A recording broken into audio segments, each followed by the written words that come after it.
मैं doctor Mahadev Singh, assistant professor political science, Shri Sanwaliya ji government college Mandphiya Chittorgarh. आज हम पढ़ेंगे राजनीतिक आधुनिकीकरण यानी पॉलिटिकल मॉडर्नाइजेशन। राजनीतिक आधुनिकीकरण आधुनिक राजनीति विज्ञान में द्वितीय विश्व युद्ध के बाद की जो अवधारणाएं हैं उनमें से एक प्रमुख अवधारणा है। जैसे राजनीतिक विकास है, राजनीतिक संस्कृति है, उसी प्रकार राजनीतिक आधुनिकीकरण भी एक अवधारणा है। समाज में हम दो प्रकार से परिवर्तन होते हैं, यानी दो प्रकार के चेंजेस समाज में होते हैं।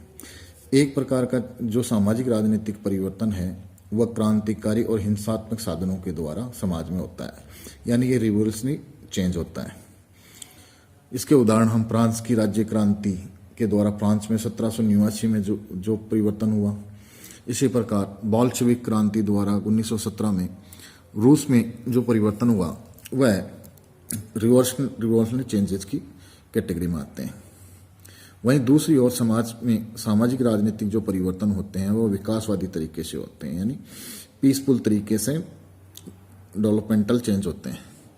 राजनीतिक विकास की बात हम करें तो राजनीतिक विकास मूलतः विकासवादी परिवर्तन का ही अध्ययन करता है, जबकि राजनीतिक आधुनिकीकरण विकासवादी एवं क्रांतिकारी परिवर्तन दोनों की ही व्याख्या करने वाला सिद्धांत है। आमंड और पावेल ने राजनीतिक विकास और राजनीतिक आधुनिकीकरण को समानार्थी माना है, परंतु इनमें परिवर्तन चेंज है, क्योंकि राजनीतिक विकास सिर्फ विकासवादी परिवर्तन तक सीमित है, जबकि आधुनिकीकरण विकासवादी और क्रांतिकारी दोनों ही प्रकार के परिवर्तन की व्याख्या करने वाला उपागम या सिद्धांत है। राजनीतिक आधुनिकीकरण सामाजिक विकास की ऐसी प्रक्रियाओं और उन प्रक्रियाओं से उत्पन्न परिणामों का अध्ययन करता है, यानी समाज में जिस पर जो भी परिवर्तन होते हैं उन परिवर्तन की प्रोसेस और उन परिवर्तन की प्रोसेस से उत्पन्न रिजल्ट्स दोनों का ही स्टडी आधुनिकीकरण के अंतर्गत की जाती है। इस बारे में कुछ विद्वानों ने अपनी परिभाषाएं दी है आधुनिकीकरण को लेकर।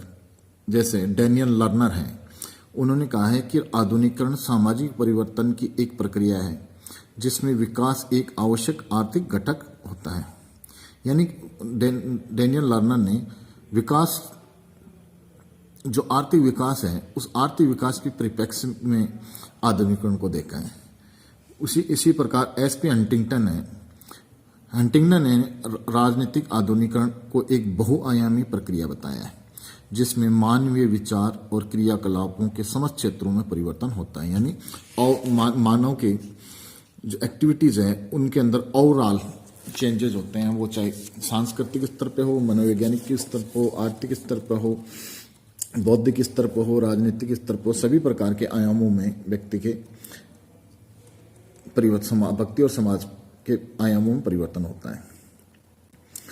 राजनीतिक आधुनिकीकरण को अपन स्पष्ट रूप से देखें तो यह है सामाजिक परिवर्तन की एक ऐसी व्यापक प्रक्रिया है जिसके द्वारा समाज के सदस्यों के प्राचीन सामाजिक, आर्थिक और मनोवैज्ञानिक आचारों, विचारों एवं प्रतिबद्धताओं को धराशायी करते हुए उनमें ऐसे परिवर्तन लाए जाते हैं जिससे कि वे समाजीकरण और व्यवहार के नए तौर तरीकों के लिए तैयार हो जाता है। यानी ट्रेडिशनल सोसाइटी से मॉडर्न सोसाइटी की तरफ परिवर्तन होता है। अब बात करते हैं हम आधुनिकीकरण के विविध प्रकार के आयाम, यानी कि आधुनिकीकरण की विभिन्न प्रकार के स्तर या आयाम क्या है। तो पहला आयाम है बौद्धिक। कि बौद्धिक आयाम में यह है कि जो मूल्य, आदर्श और अभिवृत्तियां होती है समाज की, उन समाज की अभिवृत्तियों में रेडिकल चेंज आते हैं, ट्रेडिशनल से मॉडर्न वैल्यूज की तरफ, आइडियल्स की तरफ बढ़ते हैं। दूसरा आयाम है सामाजिक आयाम या सामाजिक स्तर। सामाजिक स्तर में यह है कि यहाँ ग्रामीण स्तर क्षेत्र से शहरी क्षेत्र की तरफ माइग्रेशन होता है, यानी एक प्रकार से शहरीकरण की प्रक्रिया को बढ़ावा मिलता है और शहरी जीवन शैली को प्रोत्साहन मिलता है। अगला आयाम है मनोवैज्ञानिक आयाम। मनोवैज्ञानिक आयाम हम देखते हैं कि व्यक्ति के जो साइकोलॉजिकल वैल्यूज हैं, जो एटीट्यूड्स हैं, उन एटीट्यूड्स के अंदर परिवर्तन होता है। अगला आयाम है आर्थिक आयाम। आर्थिक आयाम की हम बात करें तो ट्रेडिशनल जो कृषि आधारित या बार्टर एक्सचेंज आधारित इकोनॉमी है, उस इकोनॉमी के आधार पर इंडस्ट्रियलाइजेशन होता है, मार्केटाइजेशन होता है और बाजारी अर्थव्यवस्था को प्रोत्साहन मिलता है। अगला जो आयाम है वो राजनीतिक आयाम, ये महत्वपूर्ण है। इसके अंदर समाज के अंदर जो ट्रेडिशनल सिस्टम है, उन ट्रेडिशनल सिस्टम से बढ़कर व्यक्ति राजनीतिक रूप से जागरूक होता है और राजनीतिक सहभागिता में वृद्धि होती है। एक प्रकार से कह सकते हैं कि लोकतांत्रिकरण और विकेंद्रीकरण की प्रक्रियाओं को प्रोत्साहन मिलता है और प्रतियोगी राजनीति को बढ़ावा मिलता है, यानी कम्पिटिटिव पॉलिटिक्स होती है डेमोक्रेटिक प्रोसेस के अंदर। अब हम बात करते हैं अविकसित समाज या विकासशील समाजों में आधुनिकीकरण की कुछ समस्याएं हैं, उन समस्याओं के बारे में।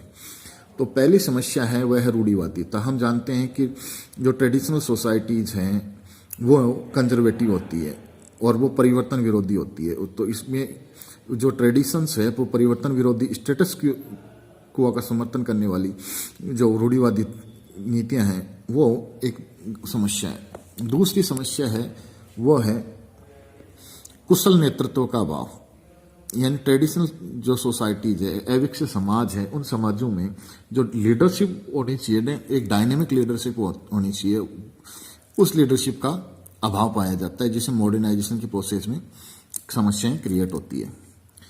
अगली जो समस्या है वह पूंजी की कमी की पूंजी होती है, कैपिटल होगी तभी बाजारीकरण होगा, डेवलपमेंट होगा।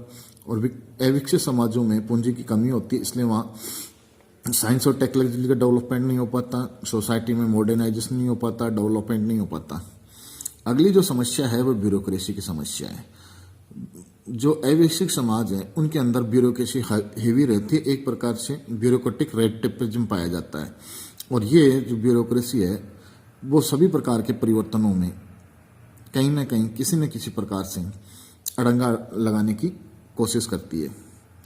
अगली जो समस्या है वह सेना की भूमिका है कि ट्रेडिशनल सोसाइटी अविकसित समाजों के अंदर जो आर्मी होती है वह प्रभावशाली भूमिका में होती है और आर्मी लोकतांत्रिक और आधुनिकीकरण की प्रक्रियाओं उनको पसंद नहीं करती और उनको रोकने का भरसक प्रयास करती है।